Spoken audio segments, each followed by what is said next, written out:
जय हिंद प्यारे बच्चों, आप सभी बच्चों का प्राइम क्लासेस चैनल पर स्वागत है बेटा। देखिए, जैसा कि हम लोग को मालूम है कि हमारा एग्ज़ाम काफ़ी नज़दीक है, ठीक है।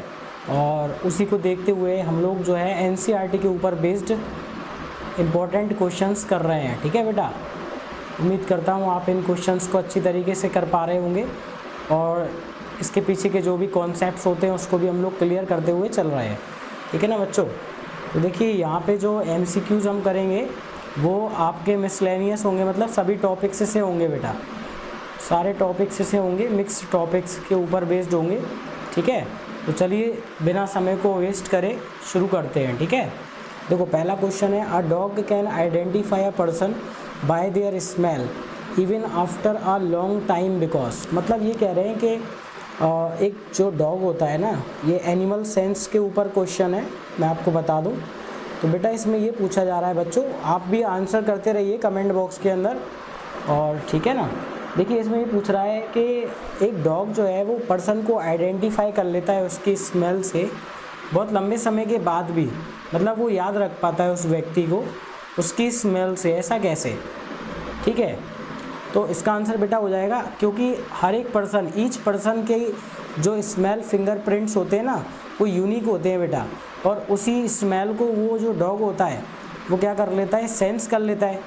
क्योंकि आपको पता होना चाहिए कि जो सेंस ऑफ स्मेलिंग है डॉग का वो बहुत अच्छा होता है, और ये क्या करता है, स्मेल को काफ़ी समय तक याद रख लेता है, ठीक है, मेमोराइज़ कर लेता है मतलब।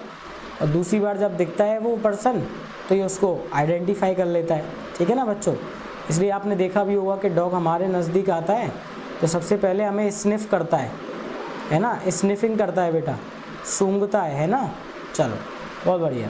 अगला क्वेश्चन देखिए, if a bird can see a tiny grain from a great height it means, देखो इसमें लिखा है एक चिड़िया है जो छोटा सा अनाज का टुकड़ा, टाइनी ग्रेन का मतलब क्या हो गया, छोटा सा अनाज के टुकड़े को बहुत ऊंचाई से देख ले रही है, मतलब काफ़ी ऊंचाई से छोटा सा दाना खाने का उसको दिखाई दे रहा है, ऐसा कैसे।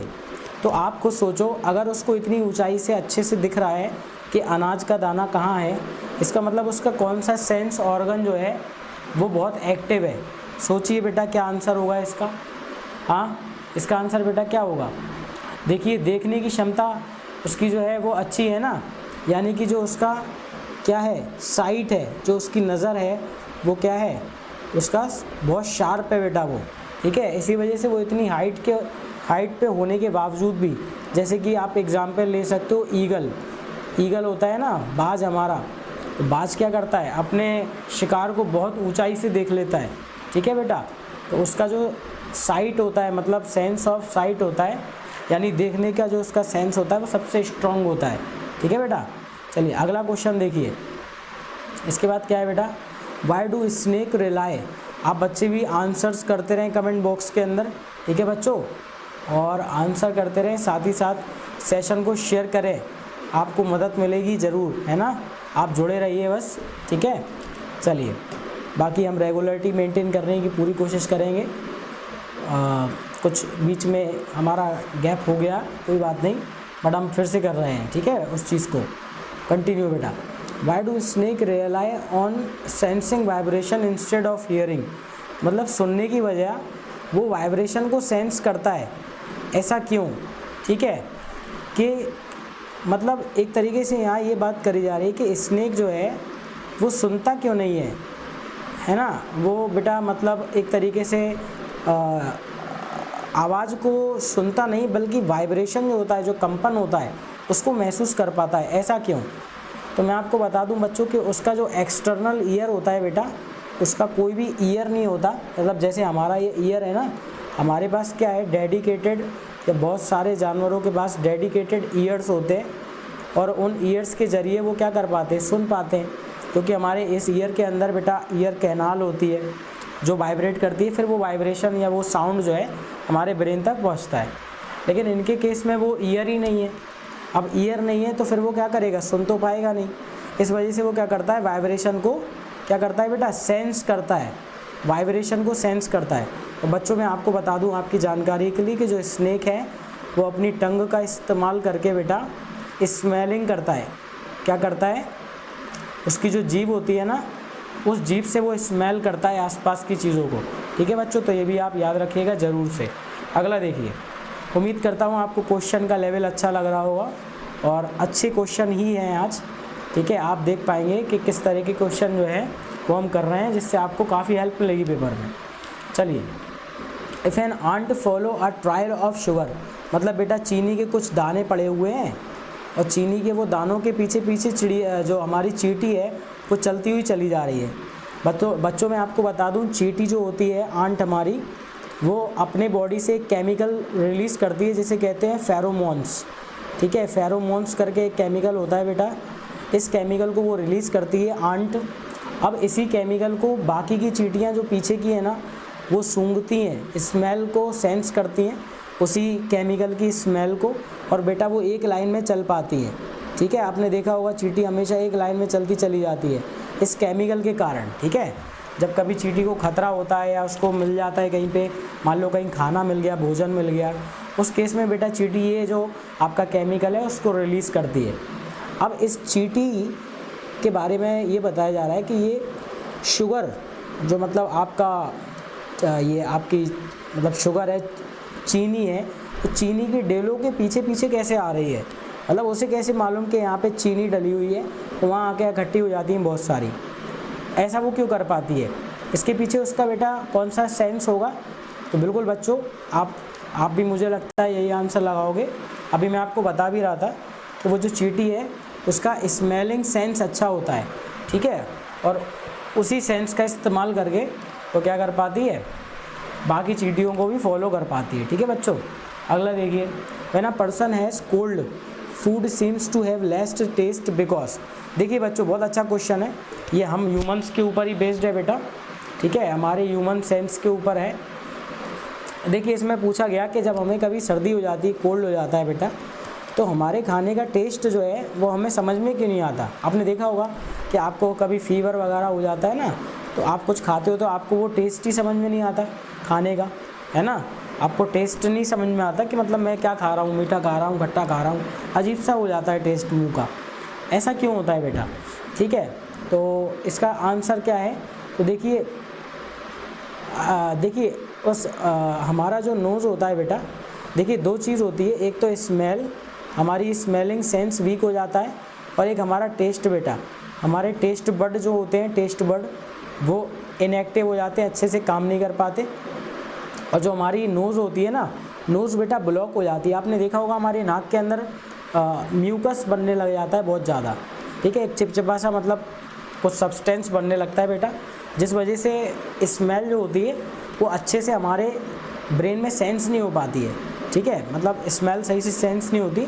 उसका रीज़न क्या है कि ये नाक के अंदर ना बहुत ज़्यादा क्या बनने लगता है बेटा, म्यूकस, ज़ुकाम वुकाम हो जाता है ना जब, तो बेटा ब्लॉक हो जाती है नोज़ हमारी। ठीक है बच्चों, ध्यान रखिएगा, इस वजह से ना तो स्मेल समझ में आती है खाने की और ना ही टेस्ट समझ में आता है। ठीक है, चलो बेटा, बाकी बच्चों आपको पता तो होगा ही कि हमारे टेस्ट बड बेटा कौन कौन से हैं, तो आप मुझे जल्दी से बताइएगा कमेंट बॉक्स के अंदर कि यहाँ पे कौन कौन से टेस्ट बड होते हैं, आगे की तरफ कौन सा होता है, ये साइड में कौन सा होता है, और पीछे की तरफ कौन सा टेस्ट बड है जो कि होता है बेटा। ठीक है, वेरी इंपॉर्टेंट क्वेश्चन बेटा। चलो अगला है, why is it important to chew the food properly. बेटा देखिए, आपने डाइजेस्टिव सिस्टम पढ़ा है ना, डाइजेस्टिव सिस्टम मैंने पढ़ाया था आपको। ठीक है, तो डाइजेस्टिव सिस्टम के अंदर हमने देखा था कि हमारा जो खाना है उसको हमें अच्छे से चबाना पड़ता है, और क्योंकि आप फूड को अच्छी तरीके से च्यू कर लोगे, ठीक है, वो हमारी सलाइवा से मिल जाएगा, तो इसको हम बोलेंगे बेटा बोलस। ठीक है, अब इसको चबाने से क्या होता है, तो जो हमारा फूड का एब्जॉर्प्शन होता है ना, एब्जॉर्प्शन होता है, हमारा खाना अच्छी तरीके से डाइजेस्ट हो पाता है बेटा, क्योंकि हमारे खाने के अंदर जितने भी न्यूट्रिएंट्स हैं, चाहे वो कार्बोहाइड्रेट हो, फैट हो, प्रोटीन हो, इन सभी को निकालना पड़ता है खाने से, है ना, और वो काम हमारा शरीर करता है। तो आप उस फूड को, वो जो कॉम्प्लेक्स फूड है उसको अच्छी तरीके से चबाओगे, है ना, तब वो जाके सिंपल होगा, यानी ब्रेक डाउन होगा बेटा, खाना टूटेगा, और जितना ज़्यादा उसका टुकड़ा होता जाएगा, जितना ज़्यादा, उतनी अच्छे से वो क्या हो जाएगा बेटा, शरीर के अंदर एब्जॉर्ब हो जाएगा, और एब्जॉर्ब अच्छे से होगा तो आपको पता ही है आपके खाने का खाना बॉडी में सही तरीके से बेटा क्या करेगा, अपना काम कर पाएगा, मतलब आपकी बॉडी में सारे न्यूट्रिएंट सही से पहुंच पाएंगे। ठीक है बेटा। तो इम्पोर्टेंट क्यों हो गया बेटा, क्योंकि देखो अगर हम लोग अच्छे से खाने को चबाएंगे तो ये हमारा आसान बना देगा डाइजेस्ट करने को, ठीक है।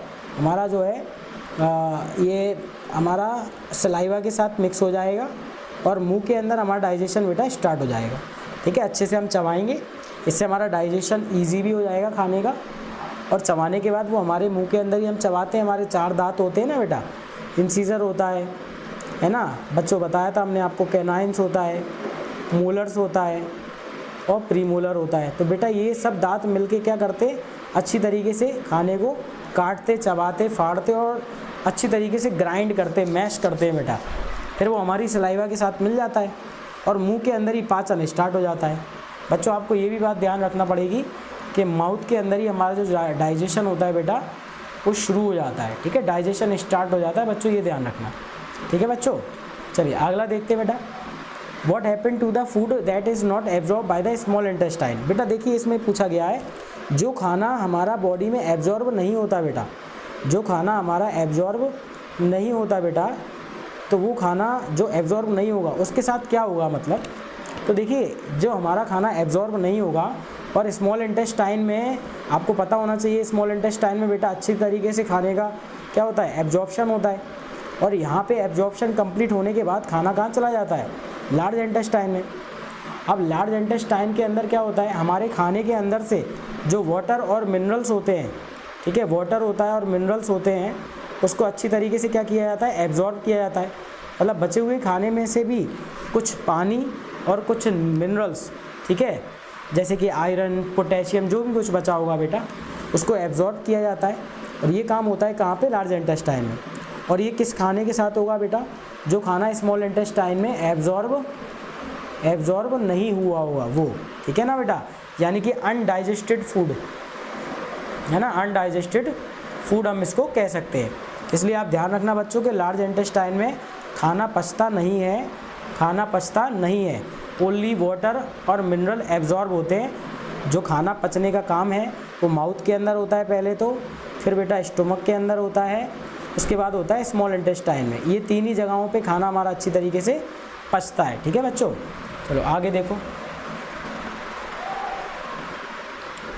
जब कभी डायरिया हो जाता है ना बेटा, डायरिया, ठीक है, पेट खराब हो जाता है जैसे, तो हमारी लार्ज इंटेस्टाइन जो होती है वो वाटर एब्जॉर्ब नहीं कर पाती है, ठीक है, वाटर एब्जॉर्ब नहीं कर पाती। इसलिए आपने देखा होगा कि जब हमें लूज़ मोशन होते हैं तो पानी बहुत ज़्यादा वाटर बाहर निकलता है बेटा, ठीक है, एब्जॉर्ब नहीं हो पाता ना बॉडी में अच्छे से वाटर। चलो, why does our stomach sometime produce a gargling sound. मतलब हमारा पेट में बेटा आपने देखा होगा कि कभी कभार गुड़मुड़ साउंड होता है, गुड़ी मुड़ी टाइप का होता है ना कुछ, ठीक है, गुड़ गुड़। आपको लगता है बेटा कि आपके पेट में चूहे कूद रहे हैं, तो इस तरह का साउंड क्यों होता है बेटा, गुड़ गुड़ क्यों साउंड होता है, हमें ये बताना है, ठीक है, ऐसा क्यों होता है। देखिए इसलिए होता है क्योंकि हमारा जो फूड है वो मूव कर रहा होता है और हमारे पेट के अंदर जो हमारा खाना है ना वो पहुंच जाता है बेटा, और अंदर क्या होता है, खाना पहुंचने के बाद वहाँ पे जो जूस होते हैं, डाइजेस्टिव जूस होते हैं खाना पचाने के लिए, उस पेट के अंदर कुछ जूसेस बनते हैं बेटा। वो जूस क्या करते हैं, इस खाने को पचाने की कोशिश करते हैं और उसी प्रक्रिया में, उसी रिएक्शन में वो कुछ आवाज़ आती है जो कि हमें गर्गलिंग साउंड जैसी लगती है, ठीक है, गर्गलिंग साउंड है ना बेटा। चलो, बाकी कभी कभार पेट खाली होता है तो भी गुड़ गुड़ टाइप आवाज़ आपको लगती है ना, चलो आपको महसूस हो जाता है मतलब। Why do we need water for digestion. पानी की आवश्यकता बेटा क्यों पड़ती है हमें डाइजेशन में, ठीक है, ये पूछा गया है। पानी का रोल क्या है डाइजेशन में, मतलब हम खाना अगर खा लें तो पानी ना पिए, पानी को हम मतलब बॉडी में इनटेक ना करें, तो हमारे डाइजेशन पे कोई असर पड़ेगा, बिल्कुल पड़ेगा बेटा। अगर वाटर नहीं होगा, ठीक है, तो आपका खाने का जो एब्जॉर्प्शन या जो डाइजेशन है ना, ठीक है, वो नहीं हो पाएगा बेटा। आपके खाने का डाइजेशन, एब्जॉर्प्शन नहीं हो पाएगा अच्छी तरीके से, ठीक है बच्चों। तो आपको ध्यान रखना है कि आपका खाना क्या करता है बेटा, आपका खाने को ये जो पानी है, ये जो पानी होता है वो आपके खाने को ब्रेक डाउन करने में मदद करता है बेटा। और सबसे बड़ी बात, हमारे मुंह के अंदर सलाइवा प्रोड्यूस होता है, वो सलाइवा प्रोड्यूस करने के लिए भी तो पानी चाहिए, उसमें पानी होता है बहुत ज़्यादा सलाइवा में, और कुछ बेटा एंजाइम्स होते हैं, ठीक है। तो वाटर के बिना अपन का जो खाना है, ठीक है, वो एब्जॉर्ब या फिर डाइजेस्ट अच्छे से नहीं हो पाएगा, ध्यान रखना बेटा, ठीक है बच्चों। चलो अगला क्वेश्चन देखो बेटा, if someone eat too much oily food, देखो एक कंडीशन दी गई है, देख रहे हैं बच्चे आप लोग, डाइजेस्टिव सिस्टम के ऊपर बेस्ड क्वेश्चन है और अच्छे हैं, मतलब आपको लेवल भी लग रहा होगा कुछ क्वेश्चन होगा, ठीक है। देखिए आप इस बात से निश्चिंत रहिए, आप जो समय देंगे ना अपना, ठीक है, आप रेगुलर रहिए, बस समय देंगे आपको ज़रूर अच्छे से अच्छा ही मिलेगा, ठीक है। चलिए बाकी सेशन को शेयर करना बिल्कुल ना भूलना बच्चों। देखो कोई व्यक्ति जो बहुत ज़्यादा ऑयली फूड खाता है, ठीक है, तो which part of their body work harder. देखो बेटा मैंने आपको पहले भी बताया था कि अगर आप ऑयली चीज़ें ज़्यादा खाते हो और ऑयल के अंदर होता है बेटा फैट, और फैट को पचाने के लिए हमारा काम करता है लीवर, ठीक है। सबसे ज़्यादा मुश्किल खाना पचाने में अगर कुछ है तो वह है फैट। देखो हमारे खाने में कार्बोहाइड्रेट पच जाता है, प्रोटीन भी पच जाता है आसानी से थोड़ा सा, लेकिन जो फैट होता है ना इसको बहुत टाइम लगता है पचने में। अब ये फैट किस चीज़ों में होता है बेटा, ऑयली चीज़ों में होता है, घी में होता है, दूध में होता है, ठीक है, बहुत चीज़ों में होता है।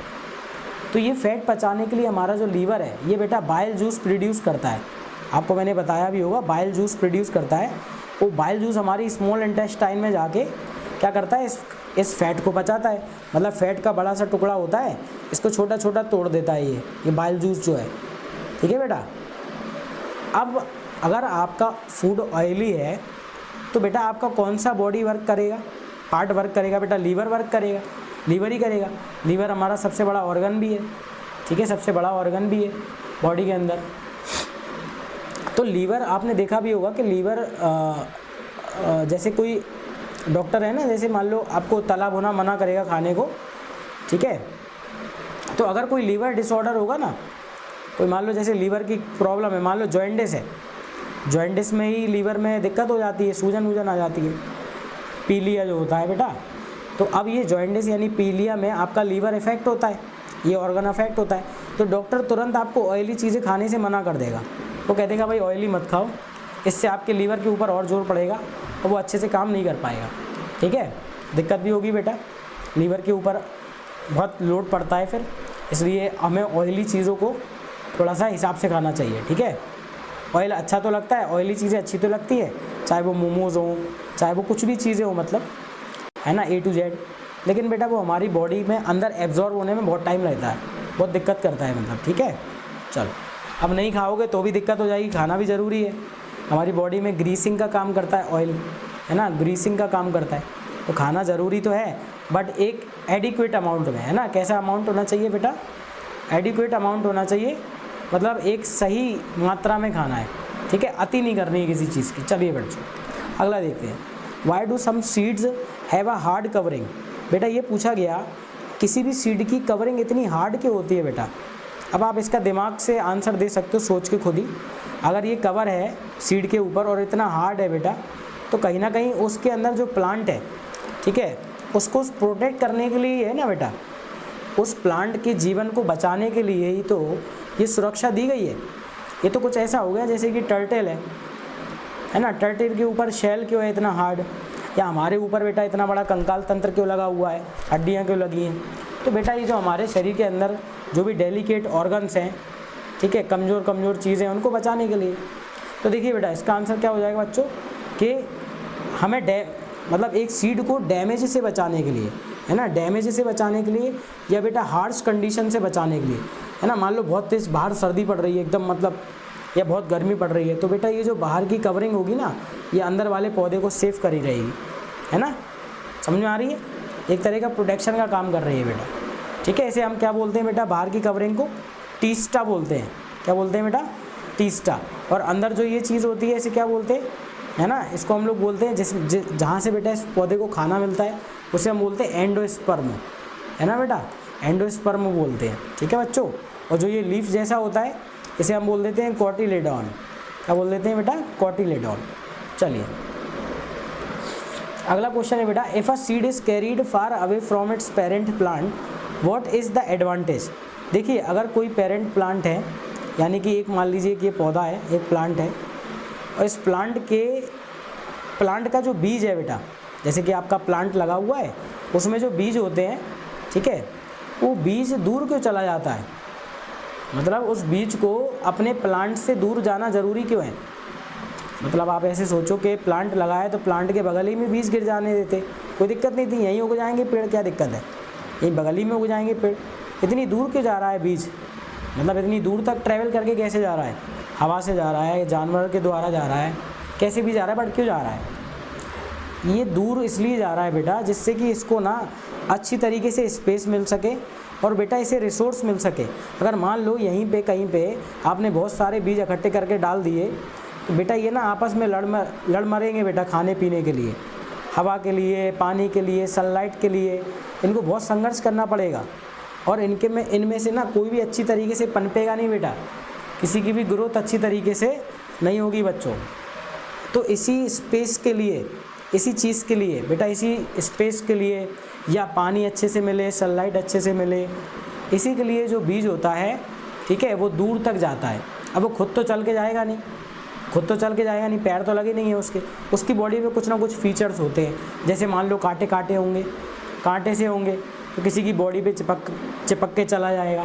मान लो पंख लगे हुए हैं, पंख लगे होंगे बेटा, ठीक है, तो उड़ता हुआ चला जाएगा, है ना। या वैसा होगा जैसे मान लो कोकोनट है, कोकोनट होता है ना बेटा आपका नारियल, तो नारियल के ऊपर आपने देखे होंगे रेशे से होते हैं, हल्का सा होता है, वो पानी में तैरता हुआ चला जाता है बेटा। इस तरीके से बेटा जो सीड होते हैं वो दूर चले जाते हैं जिससे कि वो खुद भी अच्छी तरीके से ग्रो हो पाए, ठीक है बेटा। चलिए, अब पूछा गया है कि जो सीड होती है वो फ्लोट क्यों करती है पानी के ऊपर, जो सीड होती है वो पानी के ऊपर फ्लोट क्यों करती है, ये पूछा गया है।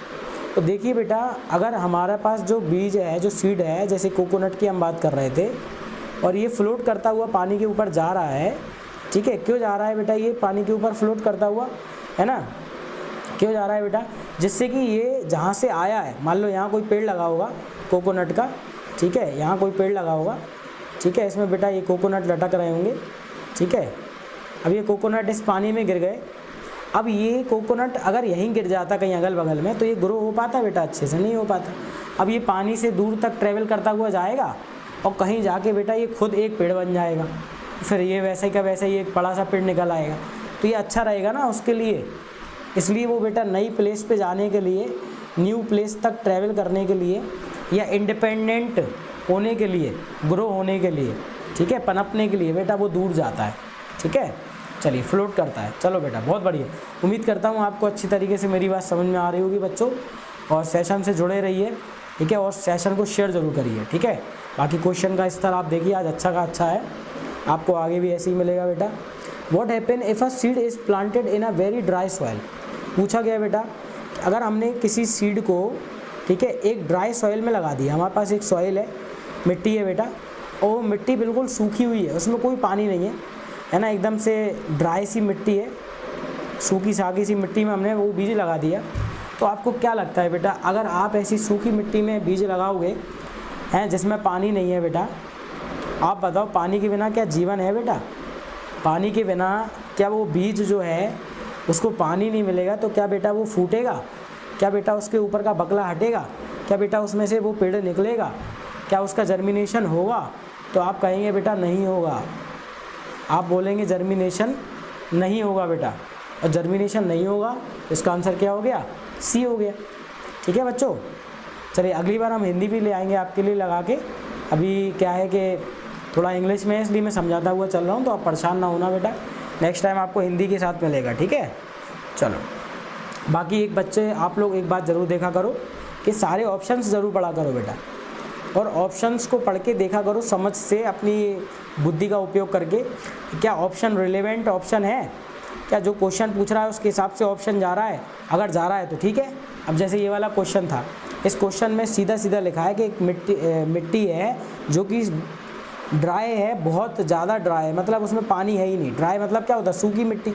अब उसमें बीज लगेगा तो बेटा बीज जो है वो फूटेगा ही नहीं, अब ग्रो ही नहीं होगा, मतलब जर्मिनेट नहीं होगा, उसमें से पौधा नहीं निकलेगा बेटा। एक ही ऑप्शन ऐसा दिख रहा था, बाकी देखो ग्रो होगा, ये तो पॉइंट ही गलत हो गया, ये सड़ जाएगा, यहाँ भी इसका भी कोई लेना देना नहीं है, सड़ क्यों जाएगा बेटा मिट्टी में, बस पनपेगा नहीं, सड़ेगा क्यों, या फिर डिफरेंट प्लांट बन जाएगा, ऐसा थोड़ी ना होता है कि किसी का बीज लगाओगे तो कोई और पेड़ बन जाएगा, ऐसा थोड़ी है। कोकोनट का बीज लगाओगे कोकोनट का ही पेड़ बनेगा, है ना, आम का बीज लगाओगे आम का पेड़ बनेगा, ठीक है बच्चों। चलो, उम्मीद करता हूँ समझ में आ रहा होगा बेटा आपको, चलिए, how does seed get food before it grow roots and leaves. बेटा ये पूछा गया हमसे कि सीड जो है, ध्यान से सुनिएगा बेटा, कि सीड जो है उसको अपना खाना कैसे मिलता है जब उसकी रूट्स और लीव्स नहीं निकलती। देखो, हमें आपको ये बात पता होना चाहिए कि एक प्लांट में जो लीव्स होंगी वो लीव्स में ही खाना बनता है, यहीं पे खाना बनता है बेटा, है ना। और जो जड़ें हैं यहाँ से बेटा पानी वानी आता है, मिनरल ऊपर तक आता है लीव्स तक, जिससे कि पत्तों पे खाना बन पाए, फोटोसिंथेसिस हो पाए, है ना। अब बेटा एक सीड है जिसमें से ना तो ये लीफ निकली है ना बेटा ये जड़ें निकली हैं। अब इस बीज को खाना कैसे मिलेगा बेटा। अब बीज के अंदर जो पौधा है छोटा सा अभी बच्चा सा, इसको खाना कैसे मिलेगा बेटा। तो देखिए उस बीज के अंदर क्या होता है, एंडोस्पर्म होता है, जहाँ पे वो खाना स्टोर होता है बेटा। जैसे आप ऐसे सोचिए, जैसे हम हमारी मम्मी के पेट में जब हम होते हैं तो हमारी मम्मी जो खाती है ना, हैं, वही खाना बेटा हमारे पेट में भी चला जाता है जब तक हम उनके अंदर रहते हैं, ठीक है। अब जब हम बड़े हो जाते हैं तो हम खुद हमारा खुद का डाइजेस्टिव सिस्टम जो है, फिर हम उसके लिए अलग से खाना खाते हैं बेटा, है ना। जब हम बड़े हो जाते हैं, ग्रो हो जाते हैं, तब ऐसी वो जो प्लांट होगा, वो प्लांट जब उस बीज के अंदर है ना, जब वो बीज के अंदर है बेटा, यहाँ बीज के अंदर प्लांट है छोटा सा, तो इसको यहीं से खाना मिलता रहता है। यहाँ पे एक चीज़ होती है ना, जैसे कहते हैं एंडोस्पर्म, इसी में बेटा खाना क्या होता है, स्टोर होता है, स्टोर खाना होता है पहले से, तो उसी खाने से ये जो पौधा है वो धीमे धीमे बढ़ता रहता है। जब ये बीज फाड़ के बड़ा बाहर निकल आता है, जब इसकी जड़ें निकल आती हैं या इसका ऊपर का जो शूट निकल आती है, लीव्स निकल आती हैं, तो ये अपना खाना खुद बनाने लगता है, ठीक है बेटा। चलिए, उम्मीद करता हूँ आपको ये भी समझ में आ गया होगा। आगे देखिए, why does water disappear from a wet cloth left in the sun. बेटा बहुत सिंपल क्वेश्चन है, हमसे ये पूछा गया है, गीला कपड़ा है, वो गीले कपड़े को हम लोगों ने तार पे डाल दिया बेटा, ठीक है, तार पे हमने डाल दिया है, और यहाँ बेटा सन है, ठीक है। अब ये जो गीला कपड़ा हमारा तार पे डला हुआ है बेटा, ठीक है, ये गीला कपड़ा हमारा तार पे डला हुआ है, ये सूख कैसे गया। हाँ, ये सन ने ऐसा क्या किया भैया कि यहाँ जो पानी था सारा सूख गया। तो आप कहेंगे बच्चों बहुत सिंपल है सर, यहाँ पे क्या हो गया, एवेपोरेशन हो गया बेटा। क्या हो गया है, एवेपोरेशन। मतलब जो सन है आपका, उस सन से क्या हुई, जो ऊष्मा आ रही थी, जो हीट आ रही थी, जो रेडिएशन आ रहा था, जो गर्मी आ रही थी, उस गर्मी से यहाँ पे जो पानी था बेटा, वो धीमे धीमे 100 डिग्री सेंटीग्रेड तक क्या हुआ होगा, बॉयल हुआ होगा, गर्म हुआ होगा और उड़ गया होगा। यानी कि बेटा क्या हो गया होगा, एवेपोरेशन हो गया होगा। एवेपोरेशन होने से जो पानी इसके ऊपर जमा था वो सारा धीमे धीमे करके क्या हो गया, उड़ गया, और ऊपर जाके क्या बन गए, बादल, है ना। ऐसे तो बनते होंगे बादल। चलो अगला क्वेश्चन है बेटा, why does due form on grass in the morning. मतलब ये पूछा गया कि हमारी जो बेटा हमारे घास होती है ना, आपने देखा होगा थोड़ी सर्दी वर्दी के टाइम पे जो हमारी घास होती है, घास के ऊपर ऐसी बूंदे बूंदे जमा हो जाती हैं। ऐसी हमारी घास होती है, इसके ऊपर ऐसी बूंद बूंद सी, या जो पत्ते होते हैं बेटा, पत्तों पे आपने देखा होगा ऐसी ऐसी बूंदें चिपक जाती हैं पानी की। ये पानी की बूंदें यहाँ पे बन जाती हैं। ऐसा क्यों होता है बेटा। तो बच्चों मैं आपको बता दूं कि हवा में जो हमारे वाटर वेपर्स होते हैं ना बेटा, सर्दियों के टाइम पे तापमान कम रहता है, टेम्परेचर क्या होता है बेटा, कम होता है ना। तापमान कम होने की वजह से जो हवा में जो भाप होती है, वाटर वेपर होते हैं बेटा, जो भाप होती है, वो भाप का तापमान कम हो जाता है। और आप मुझे बताओ, जैसे ही हम वेपर को ठंडा करेंगे, वेपर को हम बेटा क्या करेंगे, कूल डाउन करेंगे, तो बेटा वो जो भाप है वो किस में बदल जाएगी, पानी में बदल जाएगी, पानी में। अब पानी में बदल जाएगी भाप जो है, अब तो जो भाप है वो पानी में बदलेगी, और पानी में बदलेगी तो पानी बेटा जब बनेगा तो वो कैसा शेप ले लेगा, ऐसा बूंद जैसा शेप ले लेगा। क्या ले लेगा, मतलब क्या हुआ होगा बेटा कि इस पत्ते के ऊपर भाप होगी, भाप बैठी होगी। मतलब जो आपकी ये पत्ता है, जैसे इस पत्ते के ऊपर क्या होगा बेटा, या जो घास है उसके ऊपर भाप होगी। मतलब समझ रहे हो ना मैं क्या कहना चाह रहा हूँ। वो भाप जैसे ही टेम्परेचर उसका बेटा आसपास का टेम्परेचर कम है पूरा, तो ये जो भाप है वो ठंडी हो गई, और ठंडी हो गई बेटा तो क्या बन गई, बूंद बन गई, और बूंद बन गई तो हमें बैठी हुई दिख गई इसके ऊपर। तो यही चीज़ हो जाती है बेटा कि एयर में जो वाटर वेपर होती है वो ठंडी हो जाती है और कंडेंस हो जाती है, और जैसे ही आप वेपर को कंडेंस करोगे बेटा तो क्या बन जाएगा, बूंद बन जाएगा, पानी बन जाएगा और जमा हो जाएगा। ठीक है बच्चों, आसान सा क्वेश्चन था, कुछ भी ऐसा नहीं है, घबराना बिल्कुल नहीं। क्वेश्चन को पढ़ो और अच्छी तरीके से इतना दिमाग लगाते हुए सॉल्व करो। ठीक है बेटा, चलिए अगला क्वेश्चन क्या है, देखिए बेटा कितना अच्छा क्वेश्चन पूछा गया। ये हमारा वाटर चैप्टर से बेटा क्वेश्चन है। पूछा गया कि हमें को पानी को सेव करना ज़रूरी क्यों है, इम्पोर्टेंट क्यों है बेटा, हम पानी को क्यों बचाना चाहते हैं। देखिए जल जीवन है, वाटर क्या है, हमारी लाइफ है बेटा, है ना। एक बार को हम खाने के बिना कई हफ्तों तक, महीनों तक जिंदा रह लेंगे, लेकिन पानी के बिना बेटा एक दिन भी हमारा नहीं निकलने वाला है। हमारी बॉडी वर्क ही नहीं करेगी बिना वाटर के, हमारी क्या किसी की भी नहीं करेगी। जो भी लिविंग ऑर्गेनिज्म है सबका एकमात्र सहारा है वो है पानी। ठीक है, फूड सेकेंडरी है, पानी प्राइमरी चीज़ है बेटा। ठीक है, अच्छा अब क्या है, ये पानी हम क्यों सेव कर रहे हैं, इसी वजह से कर रहे होंगे बेटा। क्यों कर रहे होंगे, क्योंकि जो पानी है वो हमारा क्या है, लिमिटेड है बेटा। जो पानी हम पीते हैं यानी कि जो फ्रेश वाटर है बच्चों, मैं आपको बता दूं कि हमारे पास 3% फ्रेश वाटर है बस, और 97% हमारे पास कैसा है, खारा पानी है बेटा, सॉल्टी वाटर है। वो सॉल्टी वाटर तो हम पी नहीं सकते, वो पोर्टेबल नहीं है, वो पीने लायक नहीं है, पोर्टेबल नहीं है। 3% पानी जो कि बहुत कम है, यही फ्रेश वाटर है बेटा, इसी को हम पी सकते हैं। और पानी चूँकि हमारे लिए बहुत ज़रूरी है और लिमिटेड भी है, इसलिए बेटा हम इसको बचाते हैं। तो इसका आंसर क्या हो जाएगा, बी हो जाएगा बच्चों। बताओ आसान था कि नहीं था, है ना। आप लोग बच्चों कमेंट बॉक्स में आंसर करते रहो, मैं ज़रूर देखूंगा। ठीक है, आपके आंसर देख रहा हूँ बेटा मैं। चलिए कमेंट बॉक्स में आप आंसर करो और लास्ट में स्कोर भी शेयर करना, आपके कितने क्वेश्चन हैं जो आज के अच्छे खासे टेस्ट में। आज के लेवल अच्छा है क्वेश्चनों का, आपने देखा होगा सारे के सारे क्वेश्चन जो है कंसेप्चुअल हैं बेटा। कोई भी क्वेश्चन ऐसा नहीं है कि आपने उठाया और आंसर दे दिया, आपको थोड़ा सोचना पड़ रहा होगा। आज कंसेप्चुअल क्वेश्चंस हैं। ठीक है, बाकी मैं आपको हिंदी में ट्रांसलेट करके बताता चल रहा हूँ, कल हम जब करेंगे तो ट्रांसलेशन के साथ करेंगे। चलिए, why does mud settle at the bottom of a container of a muddy water. देखिए बेटा, इसमें ये बोला गया एक पानी का कंटेनर है, उस पानी के कंटेनर में क्या है बेटा, उस पानी के कंटेनर में हमने यहाँ मिट्टी डाली। ठीक है, हमने पानी में मिट्टी डाली। ठीक है, मड मतलब मिट्टी होता है, मड मतलब क्या होता है, मड मतलब मिट्टी एक तरीके से। अब ये मिट्टी ना कुछ देर बाद बेटा नीचे जाके बैठ गई, ऐसे करके है नीचे बैठ गई, थोड़ी देर में क्या हो गई, नीचे बैठ गई। अच्छा, तो इसमें यही पूछा गया है कि वाई डज मड सेटल, मतलब जो इसमें जो ये मिट्टी है ये नीचे क्यों बैठ जाती है। मतलब मेरा कहने का ये है कि पानी ऊपर ही, पानी अपनी जगह है, पानी तो वैसे ही रहेगा, लेकिन जो मिट्टी हमने डाली थी वो मिट्टी नीचे बैठ गई। क्यों, ये नीचे जमा क्यों हो गई मिट्टी जाके, क्योंकि बेटा जो मड है वो हैवी है पानी से। पानी के अंदर कोई चीज़ अगर डूब रही है या नीचे बैठ रही है जाके, इसका मतलब है कि वो पानी से ज़्यादा घनत्व है उसका, पानी से भारी है, वो पानी से क्या है, भारी है। और पानी से अगर भारी है तो बेटा वो जाके नीचे क्या हो जाएगी, बैठ जाएगी। यही हो गया मिट्टी के साथ, है ना। इस चीज़ को हम सेडिमेंटेशन कहते हैं बच्चों, आपको बता दूं मैं, इस प्रोसेस को हम कहते हैं सेडिमेंटेशन, और ये पानी साफ़ करने का ही एक तरीका होता है।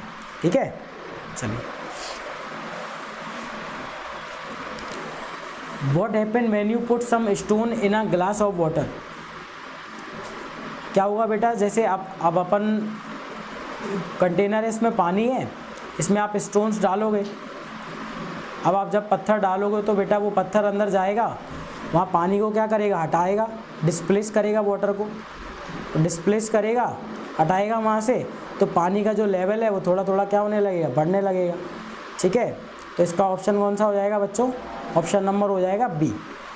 चलिए ठीक है बच्चों, तो आज हमने 20 क्वेश्चन करे हैं, आप ज़रूर से स्कोर बताइए कितना हुआ आपका। ठीक है, बाकी हम फिर से कल करेंगे इसी के ऊपर बेस्ड क्वेश्चन और। ठीक है, चलिए कुछ क्वेश्चन होमवर्क में और दे देता हूँ आपको। देखिए होमवर्क के क्वेश्चन ले लीजिए। Why does mosquito lay eggs in stagnant water. मतलब ये पूछा गया कि जो पानी हमारा स्टैगनेंट हो जाता है, सड़ जाता है, ख़राब हो जाता है, उसमें ही मच्छर अंडे क्यों देते हैं। ठीक है, अच्छा क्वेश्चन है, आंसर देने का कोशिश करिएगा, ये आपका होमवर्क क्वेश्चन है। चलिए हम फिर मिलेंगे कल। ठीक है, जब तक के लिए जय हिंद, जय भारत, जय प्राइम।